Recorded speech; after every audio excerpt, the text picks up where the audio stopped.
adoption of the meeting agenda. Is there a motion to adopt the following agenda for the March 12th meeting?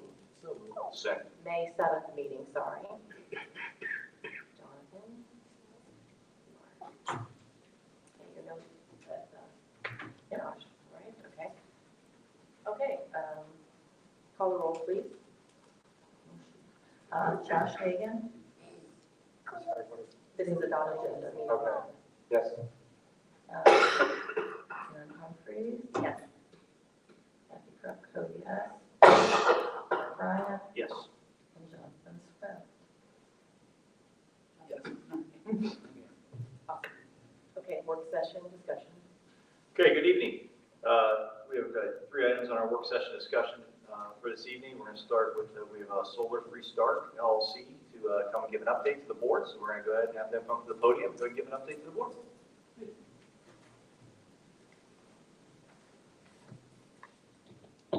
This live? That's perfect. Yep, Okay, live. very good, good. You can hear me? Yep. My name is Tony Wasick.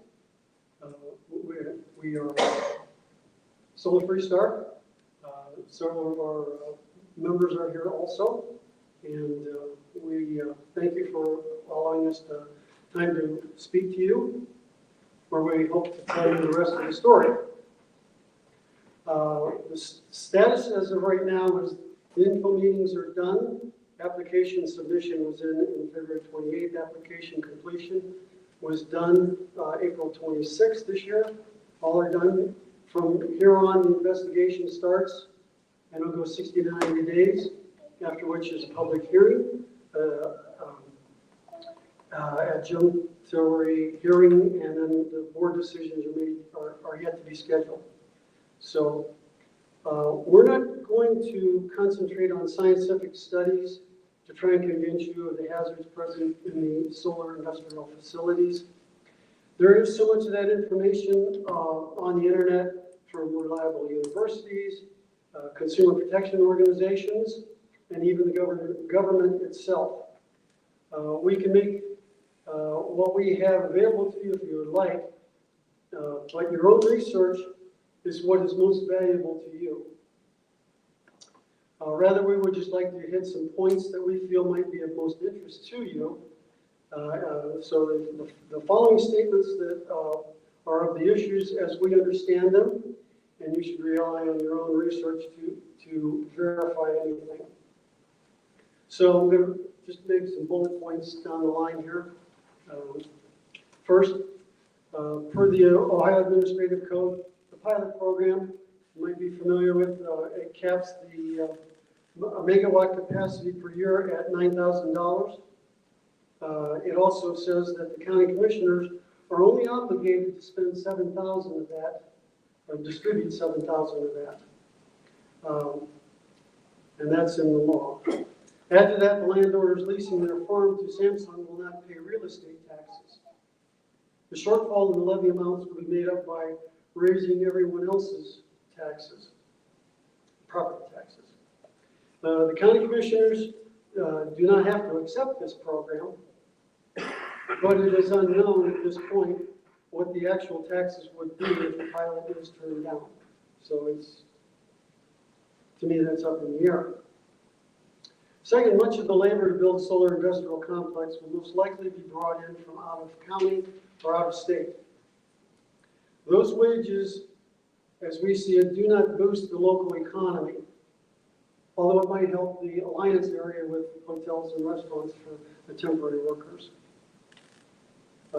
Third, Samsung claimed in your last school board meeting that they had 7 to 10 maintenance people would be employed after the operation starts out. But how many of those farming jobs are lost by not farming the 860 acres, or maybe 700 of it tillable? Not just the farmers, but elevator operators like Deerfield Farms, seed and fertilizer sales, tractor and equipment sales services, trucking the grain and supplies. These are all local jobs that would be lost because now you have solar fields instead. Next point is how many young people will be attracted to the area, or the ones that are here be enticed to stay in the area with over 1 1/3 square miles of solar panels scattered between State Route 153 in Easton, between Oakville and Beechwood Avenue. The Marlington School District enrollment has been on the decline lately, and we can't believe that the addition of a solar industrial complex would help reverse that trend. In fact, there is a comment that was sent to the Ohio Power Siting Board, which ends her comments by saying that they had plans to move back here. We were going to move back to Washington Township, having moved away for a while. They say their plans are on hold. Fifth is the unknown. Although the possibility of a catastrophic event like the fire and wind are low, can we neglect even a small chance that an industrial accident or the consequences of fire or tornado that could result in a tragedy? Washington Township Grade School is less than 1 mile downwind of much of this industrial solar complex. Does this remind us of anything catastrophic that happened in the area lately? Next point is Samsung stands to gain millions and millions of dollars of federal money in the form of subsidies via the Inflation Reduction Act after the operations begin. This is all of our tax dollars supporting a foreign-owned company. And if the subsidies are reduced or eliminated, where does that leave the revenue stream for the community? Next point is that 2 of the 3 major land lessors don't even live in Washington Township, or even in the Marlington School District. One doesn't even live in Stark County. Next, the spreadsheet was generated by the Stark County Auditor's Office, where we were to get petition signatures from the adjacent parcels to the solar facility. Half mile out was another band of petitions, 1 mile out and 2 miles out. And the results, I'll just give you some highlights of the results. Of the adjacent parcels, there actually are 81 parcels, but you have to exclude the 13 that are landowners that have leased their properties, leaving 68. 54 parcels have signatures signed with us, with 86 signatures, or 79.4% of parcel owners immediately adjacent have given us petitions in opposition. So going down the line, parcels within half a mile, 138 out of 274, with 223 signatures or over 50%, 50.4%. Within a mile, it goes down a little bit at 42.7%. Within 2 miles, the significant number there is that 591 signatures of opposition within 2 miles. And then you can look even further. The total amount of signatures we have out of Stark County are 860.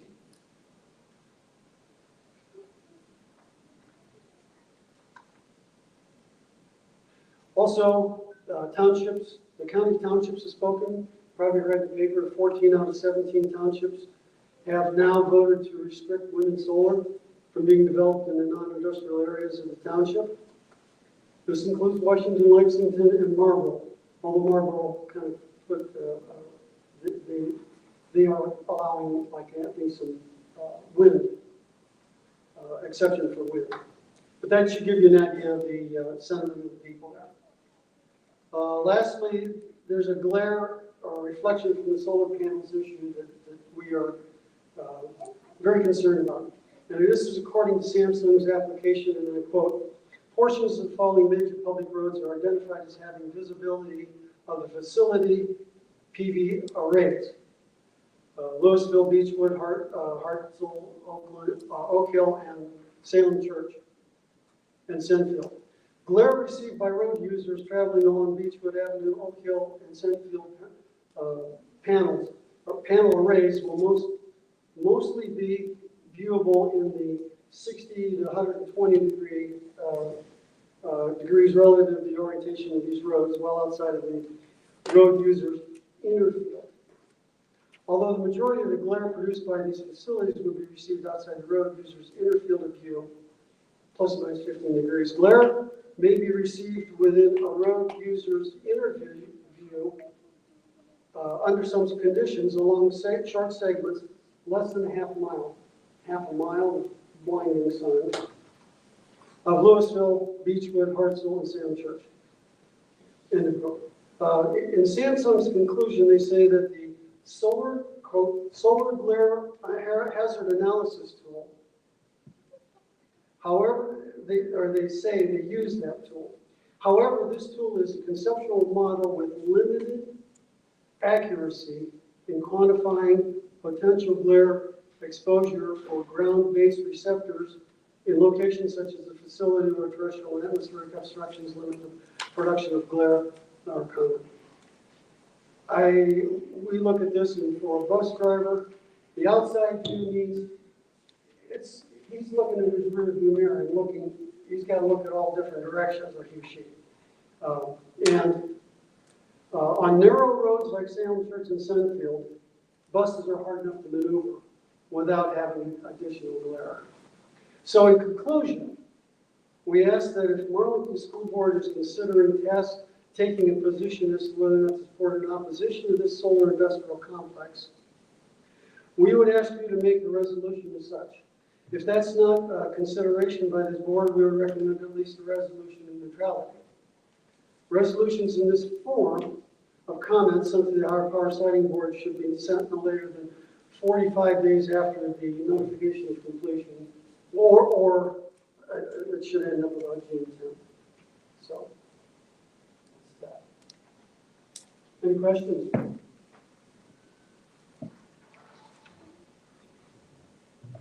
Yeah, I mean, I guess I'll start off with, I guess I got three. The board can, verify that, so one of which is I agree when you're talking about declining enrollment. We've seen it, we've talked about it, people want to come back. Would they be willing to look or buy land or parcels of land if they're staring back at a solar farm on that? And I would agree if that was me, it would be a no. Okay. At the same time, take the solar farm out of the equation. I've been here almost 20 years. Spent the majority of my time in Washington Township. Know that township well, probably better than the other three. Know that community well. I also know that I haven't seen the housing development either. I haven't seen your land or land in that area that said, hey, I'm more than happy to parcel that out and give some land to the small portion for housing development. And I know the Industrial Park Alliance is growing, and we do need enrollment in here. So it's it's a tough question there because if that wasn't coming in, would you be giving up your land for any housing development? I'd say probably no. Even if it's just a small portion compared to the solar. Obviously, my second question is, we asked for 2.9 mils, and I think a portion of the farmers in this community vote no. It's been 25 years since we've asked for help for buildings, and nowhere in the last 10 or 12, when we've had the discord, has a superintendent recommended to the board something just for buildings that's small, that is not salary related. And it was still shot down 2-1. And I think there's people that are on your Solar Free Stark LLC that voted no. But the expectation is you're asking for a resolution of neutrality or support when there's no guarantee. It's like, I have no clue what the Power Siting Committee is going to do or not do. But as we sit in my position, I guess, making recommendations to the board in best interest, if my community can't support a small levy for buildings, and I can't get the farmers to stand up and say, I'm with you, Dan. I got your back. But at the same time, if this goes through, we're going to get money, regardless, whatever it is, either through the pilot or through, if the commissioners vote it down. You're right, we do not know what the tax would be on the other end of it on the foundation state side but there's income coming to the district in a significant portion yearly for 40 years.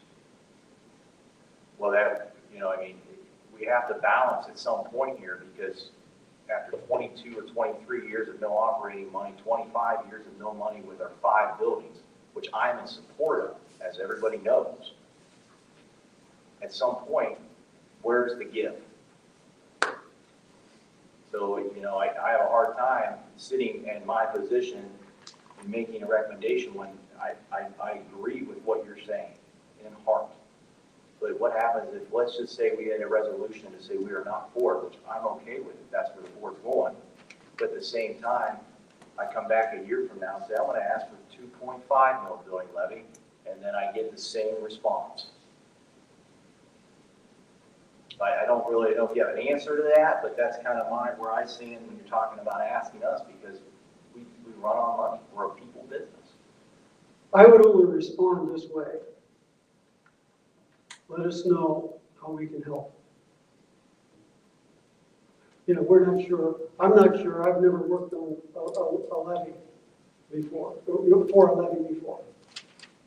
But at the same time, you sat in the meetings I did when I went to Washington Township meetings. You were in the trustee meetings. You heard what I was asking for.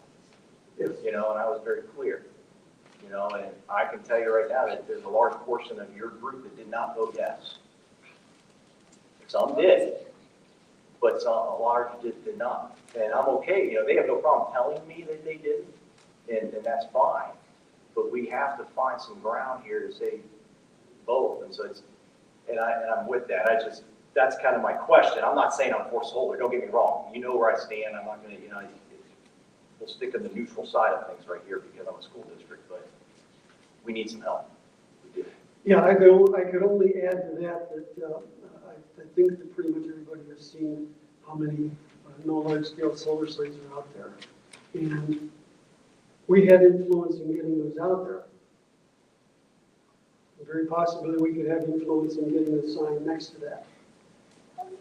I appreciate that. That would be something that we would look at and be a willing partner in trying to do something to help out. Again, I'm looking back at you and saying, what can we do to help? And it's tough. It's just when I try to go out and meet people and I want to know what is reasonable, I really expect honest responses. And I don't know if people aren't comfortable telling me what's reasonable or they just don't want to tell me. But, you're never going to offend me. And I think people in 19, 20 years know that about me. But, that's just from the standpoint of we got to balance our 2,000 plus kids, our 5 buildings that are costing money, and they will no matter what. And we need to continue to maintain them. At the same time, we still want to attract families. And I do agree that adding solar is not going to attract families. And I'm 100% agreement with you. So I'll say that publicly. Yeah, diminishing your home is not going to help that whatsoever. No, it's just, but we do need some help from everybody. That's all I need. I would just add into that what Dan is saying. It is frustrating to be part of a board, an organization that has no power whether we say yes or no, it's not going to make a difference. We don't have a choice.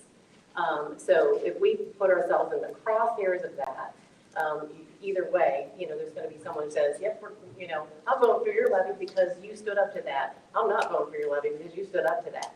It puts us in a no-win situation, and that is very frustrating. I think that, I agree with Dan's assessment. The community has to step up for the school district at some point, and so it's just this is a tough situation for us to be put into, really. And that's not your fault. I'm just saying it's just how things are. Mr. Sprout wanted to speak a little bit. Do you want to go up to the? Can I ask a question? For us to give you a resolution, that's going to, you're going to bundle that with the rest of the townships that have voted no. And that there's no standing with that, other than it influences, hopefully, the commissioners, correct? And the power sighting board mostly, What's that? and the power sighting board mostly, Columbus. But the townships themselves have no power to say, you can't build back here. It's only the county who put restrictions on it, correct? I mean, Washington Township can't pass a resolution saying there's no solar panels allowed. That isn't it? They make resolutions that go to the commissioners, as I understand it. Correct me if I'm wrong. They don't have any power to say. They don't have the ultimate power to say no. That lies So- with the commissioners, but the commissioners usually. So you're asking us to do that to help influence the commissioner's stance, whether it be positive or negative, right? That's good. That's what Again, not so much the commissioners as the power sighting board. Yes, yes. Tony, Yeah, and we have looked at a lot of cases that have been before the power sighting board. And that does have some influence. And that's reflected in the response that the power sighting board makes when they take their vote and say why they voted one way or the other. They include things like school boards and the like. can you explain how the law changed? Can you explain how the law changed to everybody? In terms of the trustees being able to give their recommendation? Thank you. Yes, Senate Bill 52. Can you explain to everybody in case they're not aware? Yeah, Senate Bill 52, without the grandfather clause, is where the trustees make a decision and they forward that to the commissioners, and then they forward that, as they have just recently, as they're going to be doing in the next month here, to the power sighting board that 14 of the 17 townships will not participate, all the marbles caveat.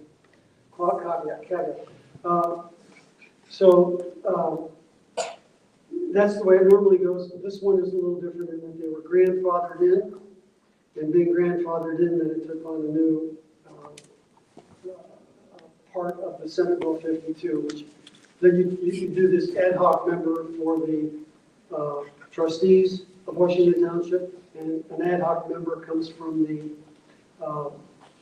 commissioners of the county. Those two go to Columbus and they will give their vote in what then becomes a 9-panel board, nine board members. So it becomes 2 out of the 9. Mark, there is some ability to influence, and the way the new Senate bill changed things, this particular group got in before the law changed, so that the township has to go through all of these extra steps. All the county and the township have to go through a lot of extra steps right now to try to stop it, where in the future, correct me if I don't have this right, in the future, if the township says no, and the commissioners have said that they will back township decisions, solar farms aren't going to be put in this area.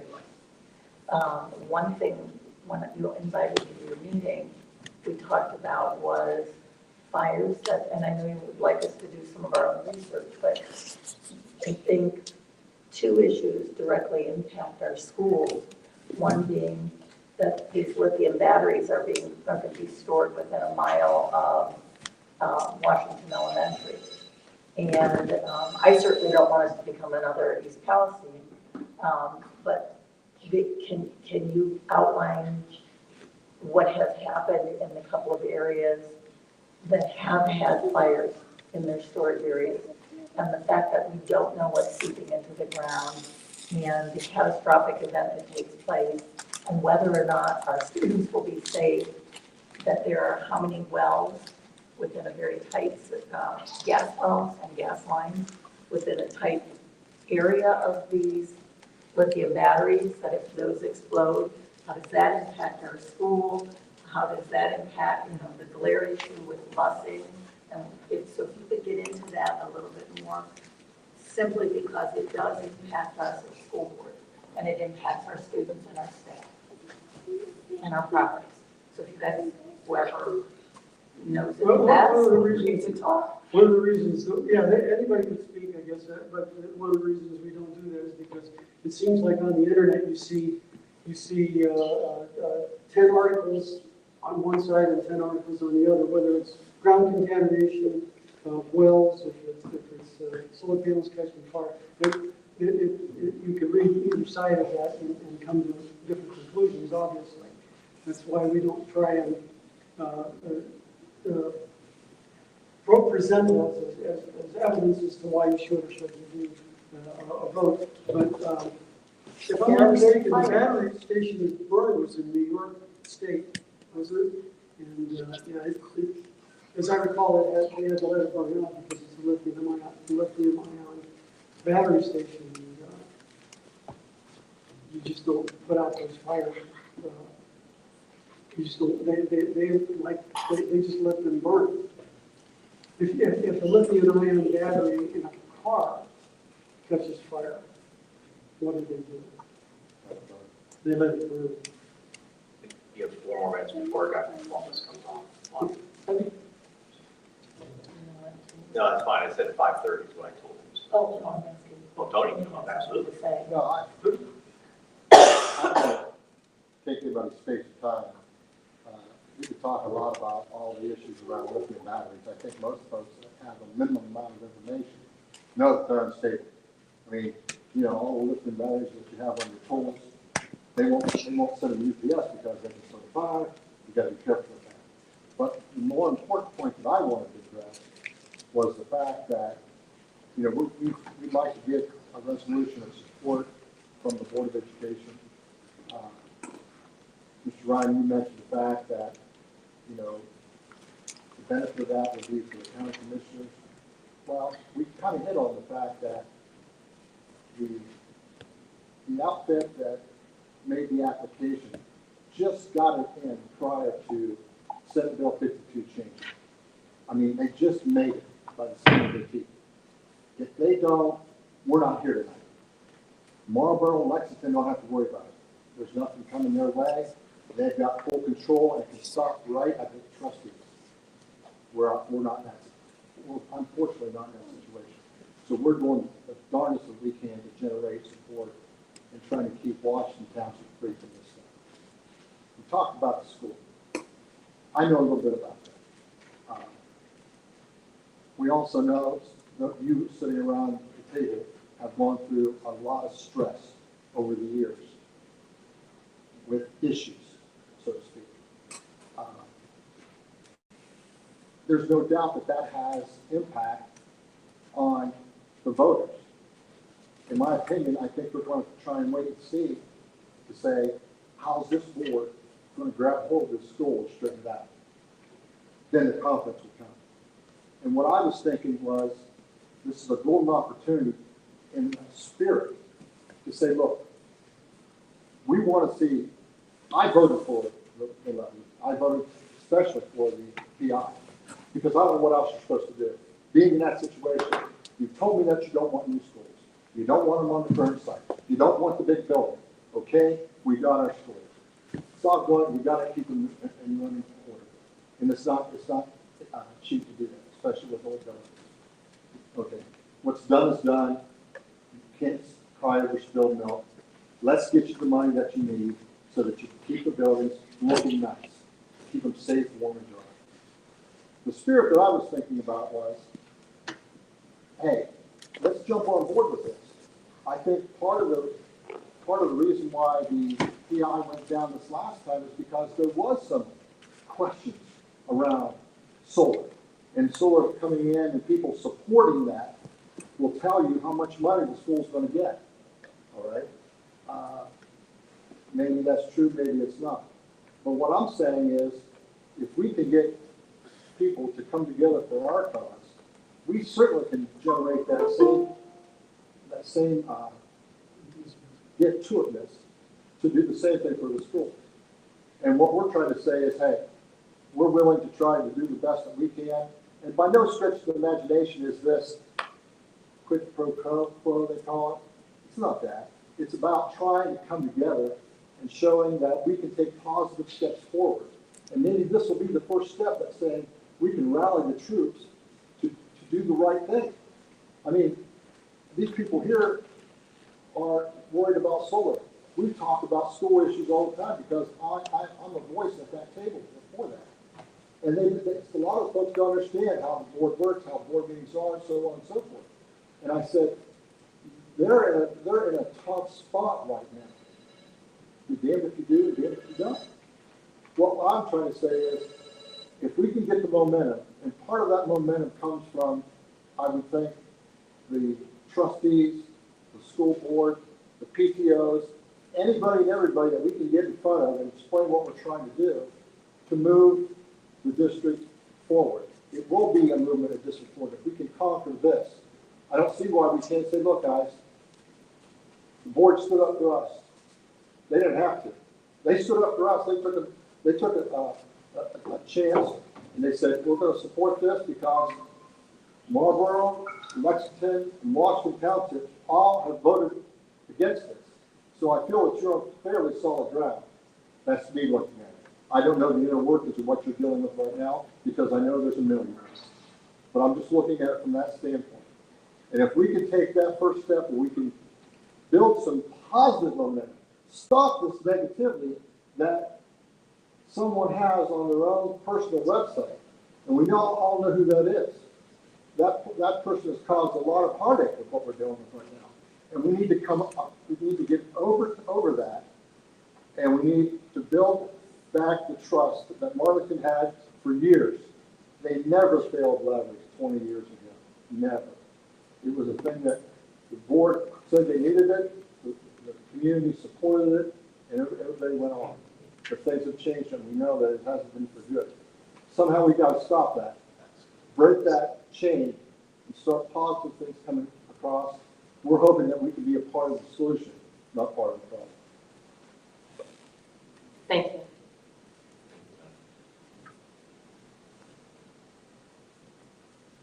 What are you guys ready to do? We have a fight for We have 5 years, we got, So do we need to? you, it's up to you, no, you Oh, do not you're have welcome. to take that, yeah. You're more than welcome to stay on the 5-year forecast. You guys have, I've said a few, but if you have any questions about anything that's going on with solar, we are not by no far the experts, but we can track it down. We can show you what we know. And please, give us a call if there's something we can do. Is, what he discussed tonight I have, I'm gonna share, but scan and send to the board. So they have the same pieces of information. And then if they have any questions, Tony, I know we have your email. I'm not sure if we have, just lost, I'm not sure if we have it, but we can do, we can get right in there to you. So that way I'll just ask them if they have any questions, and then if we didn't get anything covered, go on there like that, which is perfect. Again, thank you very much. I appreciate it. Thank you. Thank you all. Thank you very much.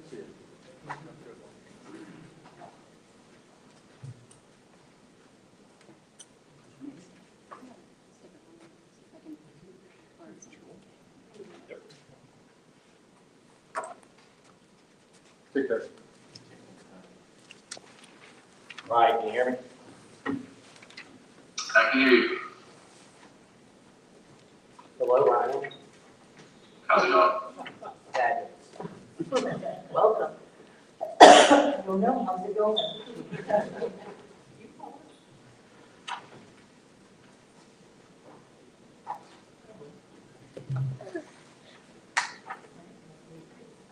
Okay, we're gonna go ahead.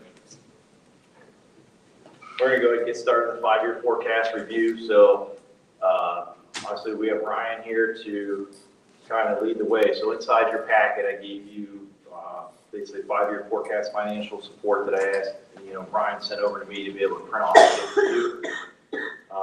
He's got, I also put in there, just for Ryan, so you know, the other thing you sent was like that, I call it a PowerPoint, but it was about, we're talking about property values, how's the impact, and it was, you can touch base on a little bit on that. And then in the very back of the packet, I stapled something that we can discuss after, that's not, it's just 5-year forecast from May to May. So actually May, November to May, where we're talking about looking at cash balances and revenues and various things to get an idea of, progress or not, or lack thereof, so we can take a look at that. So Ryan, I'm going to go ahead and let you kick this off, and I can chime in too as we go ahead. Sure, I will share my screen here.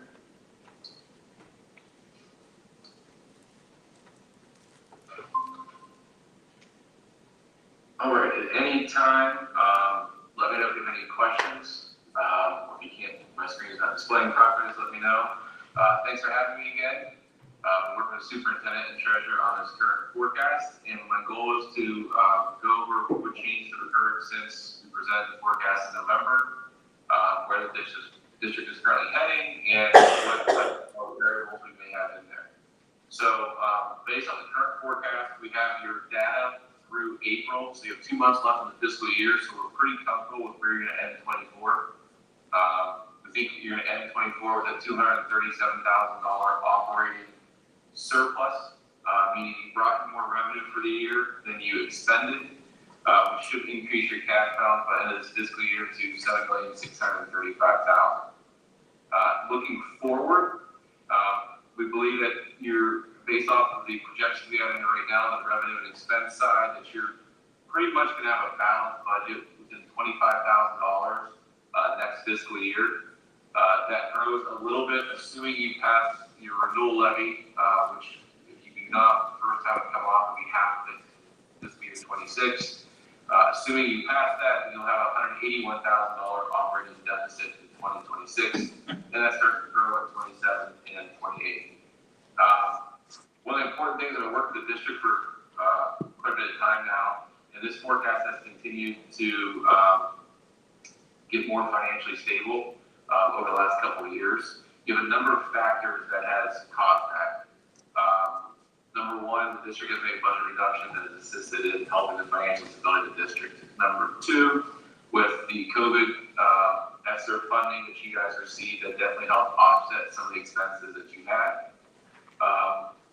And then one of the things we're going to concentrate on tonight is the unprecedented increase in housing values that we're expecting. We're seeing across the state, and we're expecting that you're going to experience next year, is going to have you guys basically get to the 20 mil floor next year. That's going to produce additional revenue for the school district, and I'll go over that here in a second.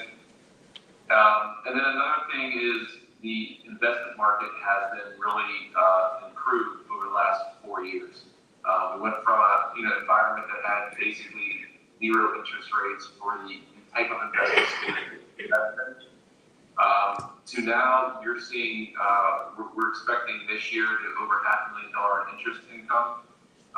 2 years ago, you were less than 40,000, and we expect it to reach its pinnacle next year, over 700,000, and it starts to decline gradually starting in 2026. Number one, with uncertain investment market rate not want to continue, that you're going to continue to see increase to the same level, and then as your cash balance decreases, you have less funds to invest. So that's another reason why. So a number of factors that's helping that forecast improve. One major change we've made in this forecast compared to previous forecasts, and talking to the superintendent and treasurer, was they asked, let's take out the settlement question of public utility until that's settled, because every year we're putting it off another year because it's going to be its way through the courts. The specific pipeline that runs to your district is not been settled yet. So we did take out the settlement amount, and we'll go over that a little bit later. This is basically showing things where they are, with the pipeline, you continue to receive the revenue you've been receiving and transfer that money out. That's what you would see as we have this forecast here. So, revenue, one of the big changes that we're seeing, and I'm going to show you a comparison between forecasts and what the November forecast had. So you can see this year you're about $449,000 in revenue compared to projecting in November.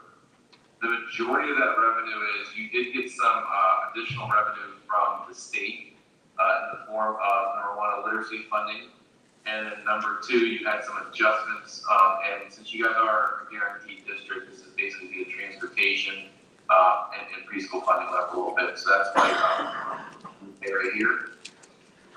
For the most part, everything else is pretty consistent. You'll notice moving forward, there's a $241,000 increase next year in property taxes, which grows to $500,000. And and that is going to be because of your reappraisal that hit the floor. So we had estimates in there originally, your property value going up. Based on what we're seeing in other counties and what we've heard from some of the counties that are going through next year up in your neck of the woods, districts that are talking in Lorraine and Lake County, as well as some of the districts I work with in Stark County, there's a lot of talk of it being between a 30 and 35% increases in values for a lot of districts for residential and agricultural. We went a little bit below that, a little bit conservative, and built in a 27% increase in values in your forecast. So that's why it's increased your real estate revenue compared to what we had in there in November as we saw more of those reappraisals come through. You will notice the minus 2.2 million here, as I stated before, that's because we took that settlement out. And that's why you're seeing the drop here in revenue compared to what we had in the November forecast. I did want to spend a little bit of time on how this reappraisal works. There's a lot of conversation going on across the state. Legislators are talking about it, county auditors are talking about it, because it has had substantial impact on property values, property taxes, and how does that work? So I'm going to transition over to this PowerPoint we have. Is that coming up or reshare? No, it's not come up yet. All right, I will reshare that.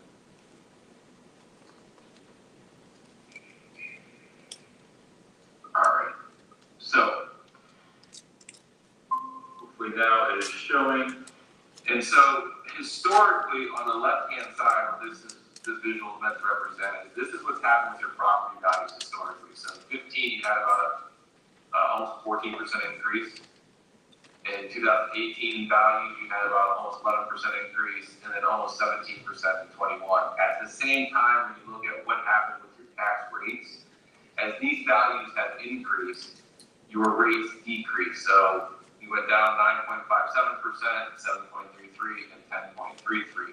They're not directly the same as these increases, not the same exact decreases, because you have things called inside millage that is House Bill 920, which is an inflationary mechanism that was put into the Constitution of Ohio back in the late 70s.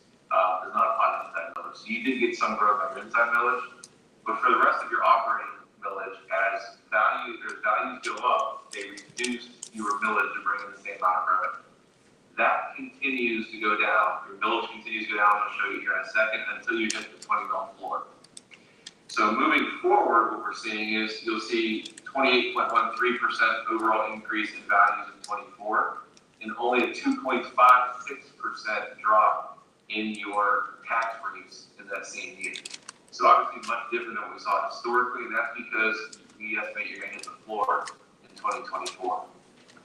We have a much lower increase in 2027, and you can see it has no effect on your operating tax rates because you already estimated we had the floor. So this visual here shows this green line is the levy rate the community originally voted for when they passed the levies for the district. And you can see it's right around 55 mils. This gray line here is what is actually collecting that. So every time basically you went through a reappraisal, you can see here it's every 3 years we're trying to update.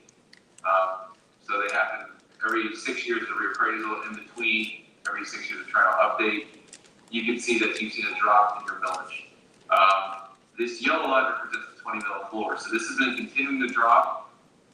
And then once we hit this year, tax year 23, we're estimating you're going to hit the floor, which means you can't drop below it. So what that means is as values go up, your millage drops down, and then you get an increase in millage to bring you back up to the 20 mil floor. So that will create additional tax revenue for the school district. One of the important things to note with that is here's what how your tax revenue, real estate revenue has changed. And this is how your overall operating revenue has changed. So you've seen some fluctuations in there, you've not seen significant increases in your tax values over the last, we're looking here over a 16-year period with the projections included. When you take into consideration what inflationary growth looks like, so your local tax revenue over the last 10 years has actually dropped 3.22%. The district's total revenue, we can call for the general fund, has actually increased by 0.65% over the last 10 years. So you've had very little growth in revenue during that time. And at that same time, I look back at inflation's increased by 6.12. Moving forward over the next 5 years, as you hit the floor, we're estimating your local tax revenue is going to increase by 4.7% over the 5-year period. Your total general fund revenue, though, will only increase by about 2.1%. And if we look at pre-COVID inflation rates, before you had the hyperinflation that we've seen, we would estimate that during that time, you're going to see inflation be around, on average, about 3.66% per year. So even with the increase, and you guys hitting the 20 mil floor, your overall revenue is still going to be at a rate much lower than we think inflation is going to be. But historically, you've had almost no increase in revenue on average annually, while inflation's increased by 6.12% during that time period. And then the last thing here is always a graph I like to show that kind of puts in perspective what is the daily cost in your district to educate a student just for your general operating fund. This would include grant funds, would include your athletic funds, your food service funds. It's about $75 a day, and the local resident takes up about 25% of that. The state, business owners, federal government, and other types of revenue pick up the other 75%. So looking at it from daily cost to educate, we put in perspective on things like daycare or other types of services you may purchase. District's doing a pretty good job of maintaining that cost on a daily cost to educate a student. Any questions on the property tax, how that works and what's going on with your property taxes before I move on to expenses? No, Ryan, when you talked to me today, my point wasn't because I'm not you, and I'm not a treasurer, I'm not an accountant. So I look at it as, I'm a property owner. I think the question I get the most when I visit meetings or go to the public and speak is, as you've stated over the last, you showed like a 16-year cycle, we had like 3 major increases, an 8%, 10%, and 13 or 14% increases.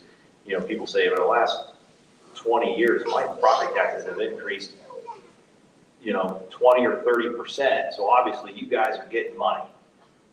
And that's obviously not true based on what you show, which is what it's hard to explain that, because it's bringing millage down until we get to a certain point. So I try to want to make sure I drive that home enough, and you agree that, obviously, we've had historically property taxes have gone up every 6 years significantly, but the general public assumes they are, that money is going right into the coffers of the district, and that's not accurate. Yeah, so 2 things with that is, it's not uncommon in any community that when property taxes increase, that community member associates that with the school district getting more money. But there's a lot of other municipalities that get tax revenue, and so if you have different types of levies going on, whether it's for your local municipality, whether it's for the county, the different types of park districts, that also increases taxes. But sometimes not always perceived as, well, that's going to them, it's the school district's getting more money. Number 2 is, because of House Bill 920, the only increase the district got was on your inside millage. So all the other operating millage that you have, if someone's taxes are going up for those operating levies, somebody else's is going down. It's based on neighborhood, and they go out and do these reappraisals. But it's going to generate the same amount of money for the school district. And so quite often we go through actually the tax bill and different ones throughout communities to show them, like, if your house went up and died and somebody else's went up and not as much as your house went up, then they're actually paying less in taxes and then you pay more, because as a net for the whole community, the district's getting the same amount of money. Usually the person that's paying less taxes or if their tax bill went down isn't usually the one that's more local, it's usually the one that's paying more because their house is increasing at a higher rate than the others in 1 year. Brian, I'd like to, what I heard when you were talking about the 20 mil floor, there's been a lot of anticipation about that. Would this be a fair statement? And if not, I'd like you to explain. The inflation rate can nullify the benefits of the 20 mil floor? Yeah, so based the rate of inflation and how the cost of increasing goods and services in the school district, basically what you're getting as an increase, and we'll show you in a second, in from the taxpayer because there's a 21 additional revenue is basically offsetting against those additional costs the district's incurring because of everything else going up in expenses and actually going up at a higher rate than what you're actually receiving as an inflationary rate. Thank you.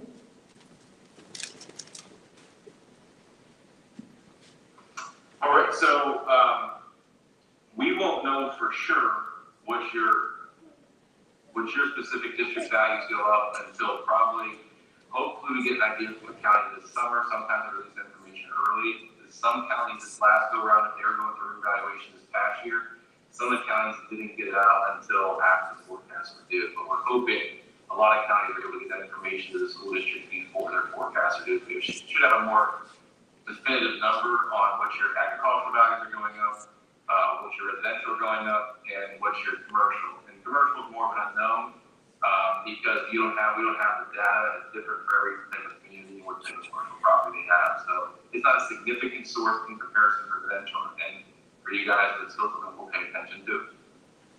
And then of course, if something actually happens with the pipeline and if it don't reach, that would be something we'll talk about as well, or we can actually improve the forecast at that point and bring it back in.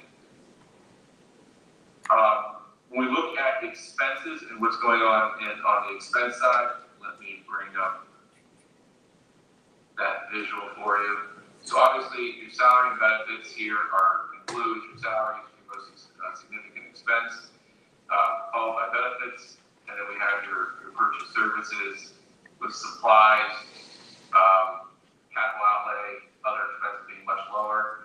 And then what you can see here in blue, this is your transfer out of your pipeline revenues. This is $1,372,000. You're receiving the money in tax revenue, and this is what you're transferring out. When we look moving forward in comparison to November, how do the districts compare?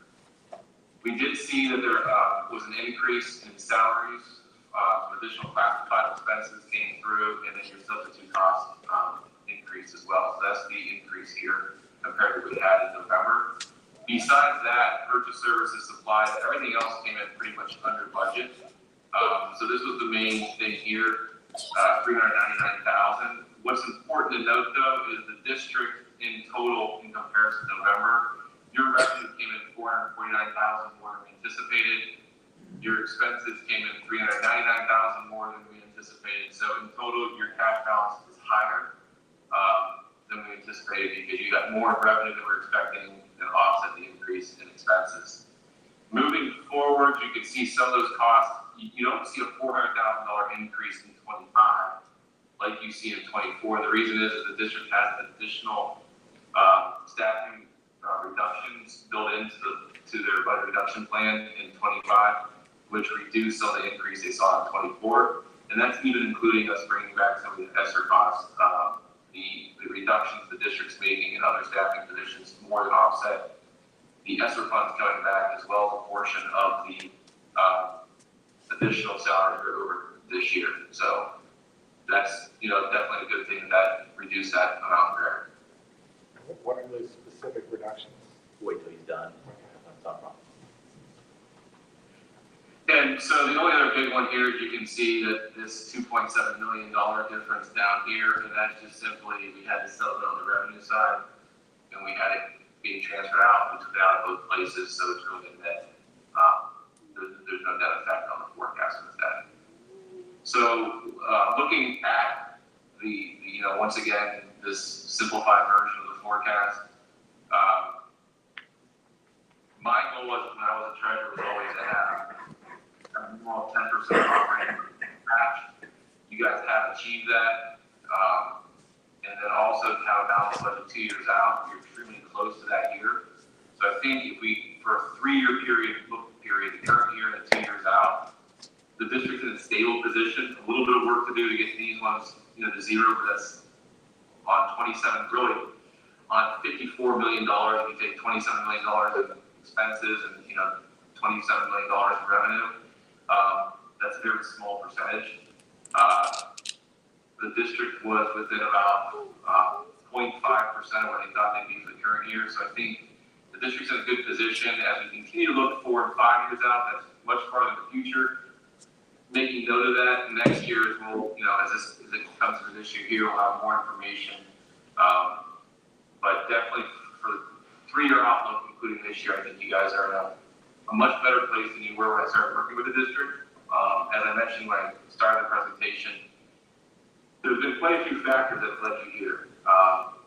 It was pretty bleak, 4 or 5 years ago.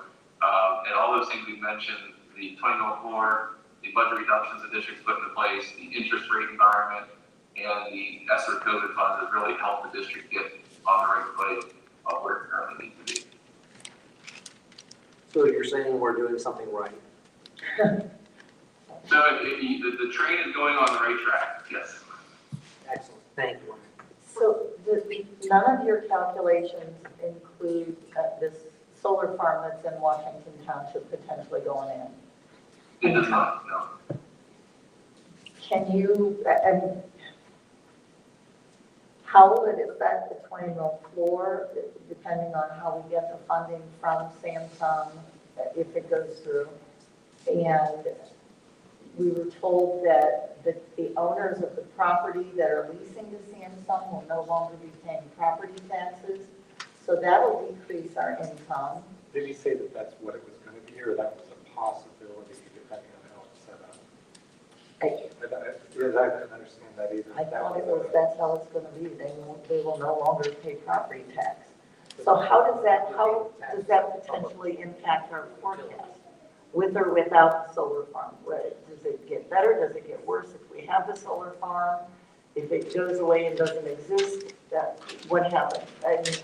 Well, if it doesn't exist, what you've presented is what it'll be. But what would happen if the solar farm goes forward?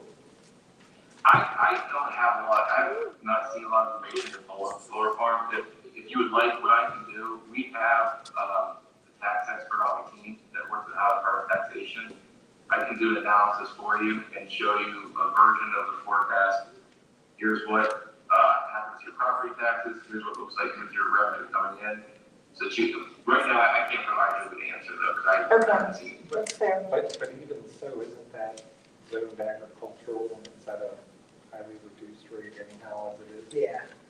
I still see what happens. Most of Yes, it's, I'd like to, most of it's got an agricultural exemption, so, yeah. it would be interesting to know what And it's value all it is. compared to Is that okay to residential. ask for that? Yeah, no, the big question is this, obviously, there's 2 trains of thought here, so obviously, the pilot program would be one that only the county commissioners can approve, which would affect not just Marlington, or Washington Township, it also affects Stark County, things like that. What that's gonna do is basically give you a lock rate of 7,000. You know how they talked about whether they had 7 or 9,000, they're gonna be at 7,000 is where they're gonna be. So they're basically saying at a 7,000 megawatt, 150 megawatt farm, you can do the math. In general, that's a little over $400,000+ to the district for whatever amount of years that they do, 30 or 40 years. That does not affect our state foundation money. Okay, so that's the bonus to being, if the Power Site Committee approved it and the commissioner said, okay, we're going to do a pilot program, our state foundation money isn't affected as it is with Nexus. Okay, so when Nexus came in and did that, our foundation money is affected. So the state foundation money is being determined based on an analysis that's inaccurate based on the money we're getting. So we are getting less, which upsets everybody, no matter who you talk to. On the other end of it, if they choose to go the other route, which is just where the district will get money based on the amount of energy that the solar farm produces and sells, which they're saying would be more money, okay, if you went that route, then it would become a state foundation will change. Okay, so that they're gonna basically say, okay, what is this worth? And then so they're gonna look like we're richer than what we are, or our property owners are richer than what we truly are, just like we are for pipeline. So that's gonna affect the taxable value of how things, the money that comes in. So that one has yet to be determined. Okay, they have not said, hey, outside of I think there's a flyer that said over the course of 40 years, which is what Samsung gave us at the last meeting, which said the district would receive, I think, 40 million, I don't know what it was, $40 million over the course. So, But that's also under the assumption But we- that that solar farm operates over 40 years. and no one can say for sure, including Alan Harold, how, or anybody in Columbus, how this will affect our state foundation money or within the formula until it actually gets approved. They're not going to bother with it at the end of the day. It isn't worth them determining our foundation, how it affects our foundation money unless our city committee or siting committee comes back and says that. Hold back. Sorry. I just have to clear one thing. Back to your question, Kathy, you were asking about them not paying property taxes. In his presentation, I believe he was saying that it wouldn't affect the revenue that the school was getting, even if that property isn't paying, because it is spread out amongst the rest of the taxpayers. Everybody else. So we'll still get the same amount, it's just everybody else's taxes might go up while they don't pay the property taxes on that property. It's got to come from somewhere. Yeah. Sorry about that, Ron. Go ahead. I apologize. I have a question for Ryan. Sure, go ahead. Ryan, can you go back to, if this is not outlined, can you go back to that, the 20 mil floor slide you had? I have a question on that. If you could help me understand that a little more. One of the columns you had showed a spike when we actually bottom out at the 20 mil. Yeah, so you'll hit, So we're there now, or pretty close, right? you're very close, but you're not there yet, and this will push you over the edge, yeah. Okay, so if I understand that, as we continue to move on beyond 24, 25, another 4 or 5 years down the road, if I understand what you're saying, if I understand how all this works, we're going to get additional revenue as property values go up because we have to maintain that 20 mil floor. So actually, we're, in a sense, getting a tax increase or increase in revenue, correct? Am I understanding that correctly? Correct. Once every 3 years, based off the adjustments, if there's an increase in values, you will get an increase in revenue. So Mark. All right, so doing an average, I think you had a slide there that had a projected average, but So Mark, for this particular, your question, if that's what you're asking, so it's every 3 years. So let's just put it back in a sense that I call it fiscal year. We start July 1, we end June 30. So if this assumption holds true, and come January, the new tax bills come out, and they go up, say, 27% or whatever we average on there, that would put us at 20.04. The district then would get in that, so let's say school year, $850,000. That would be what you would get yearly, but it would be off a year. So there would be basically, you have until so it's kind of like, so we get, let's just say next year's 2024, 25. If this assumption would hold true, we hit the 20 mil floor, we would look to gain next school year about $850,000. In school year 25, 26, we would look to gain about $850,000. That's In the following year, we'd look to gain nothing. Because it runs in like this 3 year, they got to redo it. So it's not like an automatic $850,000. Ryan had to kind of explain that to me today, because then the new tax cycle comes in. well, the new tax cycle comes in, it's highly likely the tax value, property values are going to go up again. So we look at it in a 5-year forecast, you're going to see another 3-year thing. So the assumption would be, is what he's saying in this, it's in this pamphlet, the assumption would be, it would not be, say, 27%. You would assume maybe back to 12 or 10 or 13. So then it would drop to Right. 456,000. and that's fine. Instead of getting 850,000 extra per year, that would drop back down. It's kind of it's not in an addition to, it's kind of like I don't know, he does a better job of it. He had a chart when we were looking at it, and I don't know if he still has it, but there is a year, there's a year off. There's like a year we don't get. How far did he project that? Well, just the 5. We were just looking at the 5-year. Do you know which one I'm talking about, the chart that we looked at today? Yeah. I spent some time with Ryan today, because I know Mr. Foss is unavailable to be here tonight, which is why I just want to have a little bit better understanding. So if you look here, this is 24. And so obviously this year you're in a non-reappraisal year, so the only increase you're getting is basically on new construction, you get about $35,000 increase. Next year you're gonna go from 8.9 million to 9.8, so 870,000 of that is going to be because of your reappraisal. Okay. And then you go from 9.8 million to 10.6 million, which is an additional 838, because it goes by tax years. You guys are on a school year, so you get half of the increase in the first year, and then the entire increase in the second year. See that? Also, we're continuing to receive that. But 27, we wouldn't get it. So the total is We're about getting it, we're just not getting 1.7. an additional increase. Right. But it's temporary. No, that's No, we still receive it, that's just showing. So we just get less than 27. No, so if you look here, you're at 10,639 in 26. You're at 10,698 in 27. You're still receiving. There's no increase because it's during the non-reappraisal year. Right. Okay. And then this will be a triennial update year. You get half the increase here, so you get 454 here, and then at 29 was on here.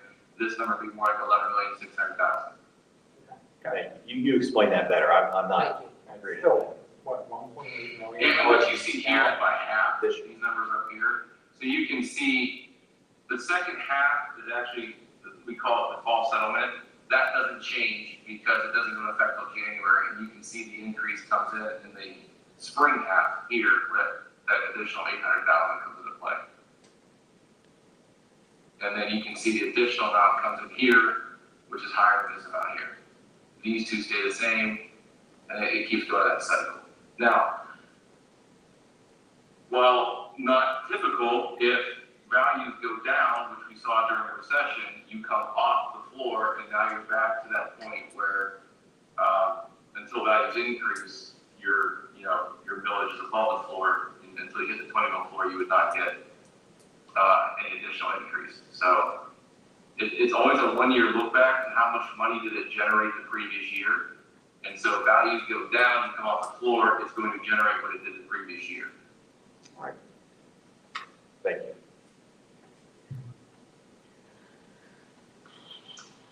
What other questions do you have? I have stuff for the board, but I have none for you right now. It's the 5-year forecast questions that I will review. Okay. Well, if it looks like this, your solar farm is going to go through, let us know, and we can help try and see what the impact is on and which tax class it is. One of the important things to know is when you're talking about the pipeline, I'm not sure if the solar farm goes to public utility or not, but that property is taxed at the full voted rate. So when we looked at that chart earlier and it said you had 55 voted mills, the pipeline's taxed at 55 mills, let's say. So anything that's public utility is taxed at 55 mills. Your ag and your class 1 land is all that lower 20 mil floor. So there's a much different tax rate as well, depending on what classification that property is in. So you're saying that potentially it would be the opposite of what we just heard? Whereas instead of it increasing other people's tax base, it's going to offset it? If I heard you correctly, if you had a significant amount of agricultural land that got moved to public utility, It would and decrease. you didn't have enough new construction in residential or agricultural to offset that, then you could see a reduction in your property values for your class 1 land, which is residential and agricultural, which could take you temporarily off the floor. You still generate the same amount of money you did the previous year. If that money is then moved over into the public utility, it is now taxed completely different at a much higher rate.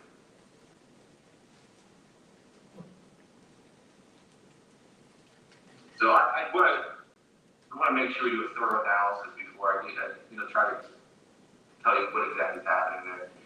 The one thing also in the forecast I did want to mention, it's a small amount of revenue. you guys are still waiting on this TIP payment. It's supposed to be here like 2 years ago. You haven't received it. We're anticipating you're gonna get this year for about 127,000. If it doesn't hit this year, then obviously the forecast will be off by 127, but you know, every year, for a couple of years, it's waiting for it to hit. It hasn't, you haven't gotten it yet, so. Why haven't we received any? Maybe because we haven't gone down to Alliance City Chambers and sat in their meeting and asked for our money. Just Yeah, I don't know when the property came out, what the stipulations were, but I know that it's supposed to be coming soon. And we are still trying to anticipate it coming by this June, so. guess we're all going to the next city council meeting. Okay. Well, Thank you, Brian. thanks so much. Thanks, All Ryan. right, thanks, everyone. Let me know if you have any questions. Thank you. In all reality, I'm sure there's a good reason. There always is. There always is.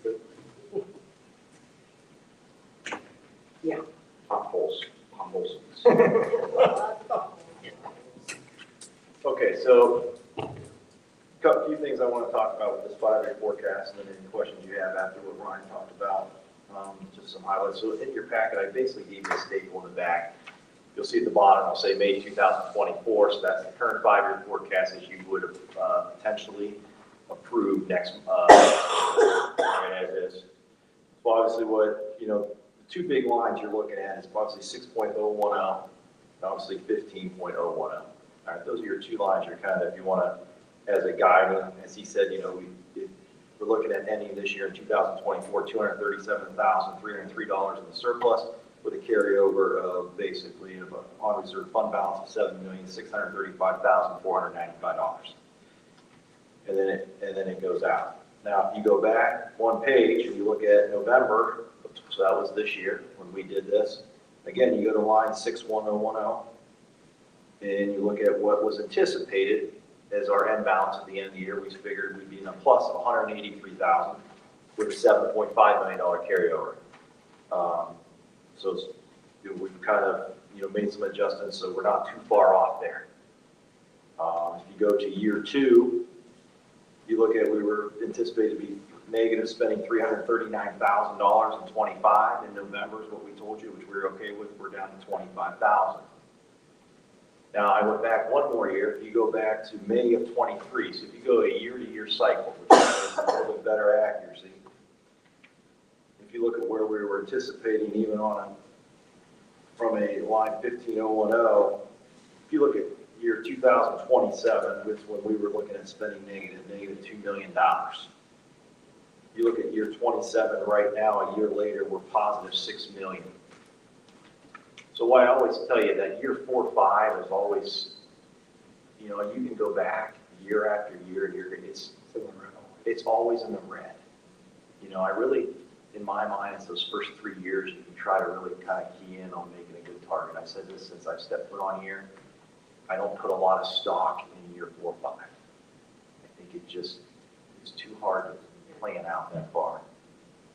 So when he said, you know, a little bit of a difference here is I asked him to take the Nexus settlement out because the transfer's coming in no matter what. $1.3 million comes in, we immediately transfer it out, which is fine.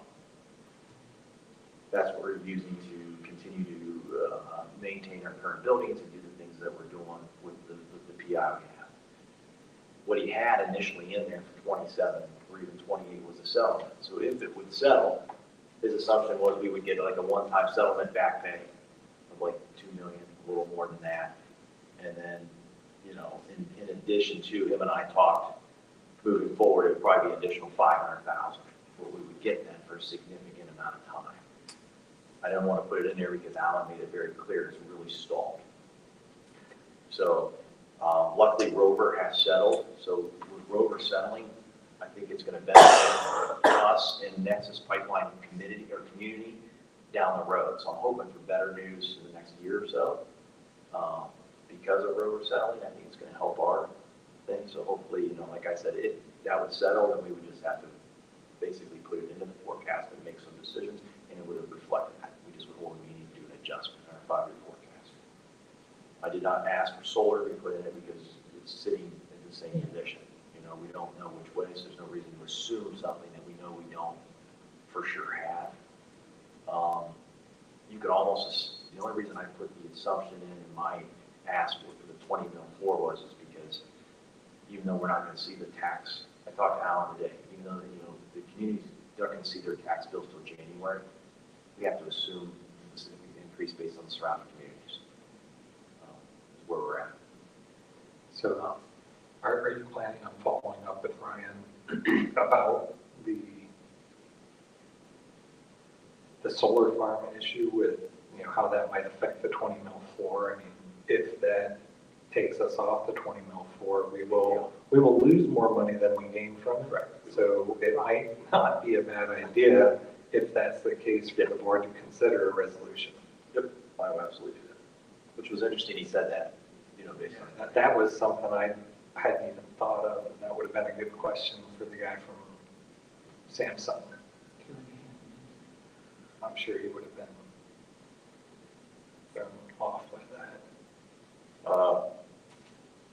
The other piece obviously is, you asked about the TIF. I actually made a call into the chamber president, which happens to be Rick Baxter. So he's getting back to me on that. I pulled the paperwork. The last one I told, I think we were off by a year. I think when I first came on, and Josh brought up that TIF because it was in there, and we looked at the paperwork. We thought we were supposed to get that first summer. I think I was coming on. So I think we were off by a year, but I still agree with Ryan. I think we should have collected this past year. Within this cycle of the year, we should have received roughly about $127,000. Not that it may not still come before the end of our fiscal year, but it's some type of answer.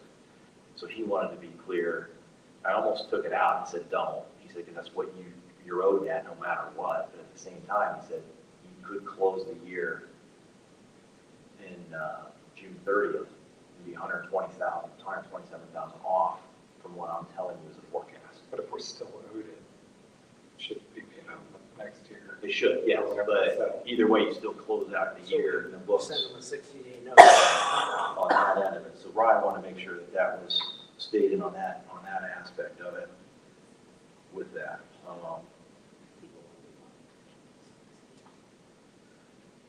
Any questions particularly to the forecast itself?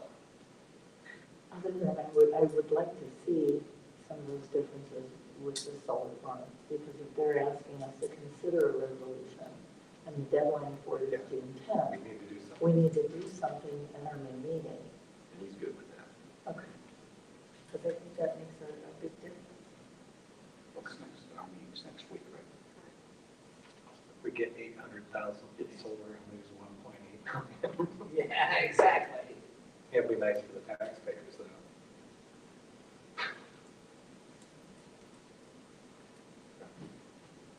Any more questions in particular about the forecast itself? Josh, did you have any questions? I thought maybe you did. Make sure that you. No, I'm just looking at the TIF agreement to see if I can see a specific date.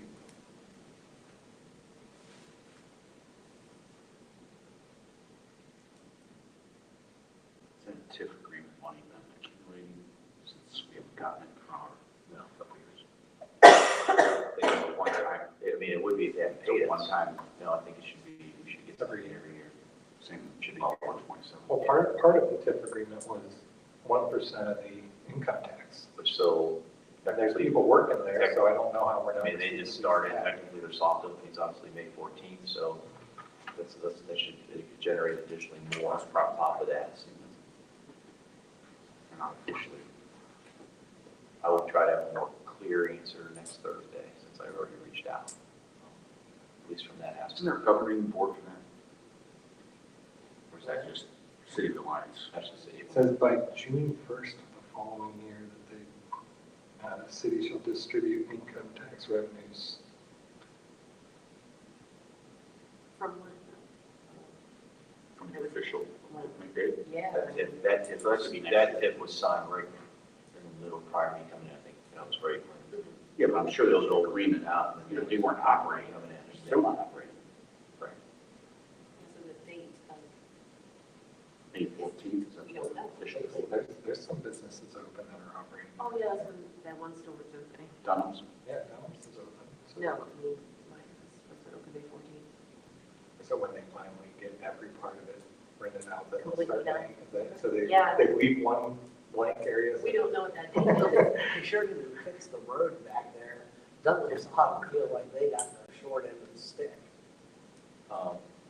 Josh, I think, follow up before we close out, you had this question, this is kind of what Ryan was talking about. You know, obviously the first summer here, we obviously, and I don't shy away from it, there was a massive amount of employees that left, it worked out in our favor, we were able to, make about $1.3 million in cuts. Not that those aren't offset by inflation, salaries, benefits, step raises, I mean, all those things happen, so you can say that, but you're not really saving that because those things happen. Last year was about 300, 320, I don't have to go back and look, that's where we were after attrition and offset on the same portion. This year, currently going into where we're at, as in the May meeting, I am currently looking at about $360,000, to be exact, $360,158.44. To be exact, of where we're at for savings this year, just in staffing. We have not gone to purchase services yet.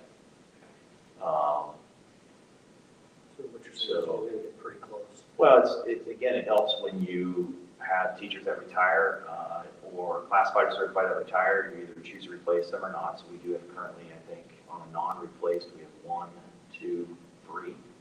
Then it also helps when you hire, you have teachers that, which is great for them. I mean, they spent their career here in education and they get to retire, and then we hire teachers in that are brand new from college. I mean, there's an offsetting, savings there. So both those in a combination. The reason why where we get to, where we're at from that aspect of it. I'm just trying to, because we do have quite a few that will be celebrating next month, or next week, probably not next month, next week. Any other questions right now about the forecast?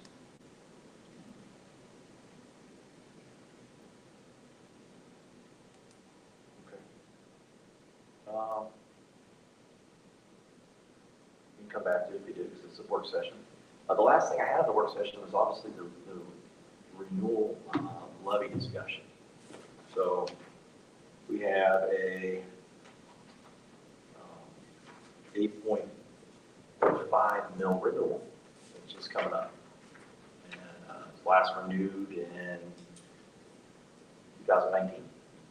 So our first opportunity to renew would be this November, which I would suggest that we do. My recommendation will be to go ahead and start talking about that. So that renewal, or that 8.5 mil generates for us now in today's dollars, $2,183,845. And that's a renewal. Yes. So it's a significant amount of money to our income. Need 2 resolutions, one in May, one in June. Not in May, it's just, so it's for the November election, so but you still, typically the deadline's somewhere in August, and I think it's before our August meeting, so to be conservatively safe and keep without having to hold extra meetings, I would look at acting about sending it to the auditor in the June meeting, making a recommendation to put it on the ballot in the June meeting and get that back, get it certified, and then have it ready to go for the July meeting. And then that way we can get it run over to the Board of Elections, get it on the ballot by the ballot deadline in August, which would put it on the November ballot. I just wanted you guys to know that's kind of where that's at. It is a renewal, so it would not raise taxes by any stretch. Our community has been fairly supportive of our homes. So it's one of those things I think this would be good. That's first to act. I think we should do that because it is a significant amount of money in our district, $2 million plus. Any questions about that? I just wanted to have that out there. I didn't catch anybody off guard if we brought it up. It's just part of the cycle.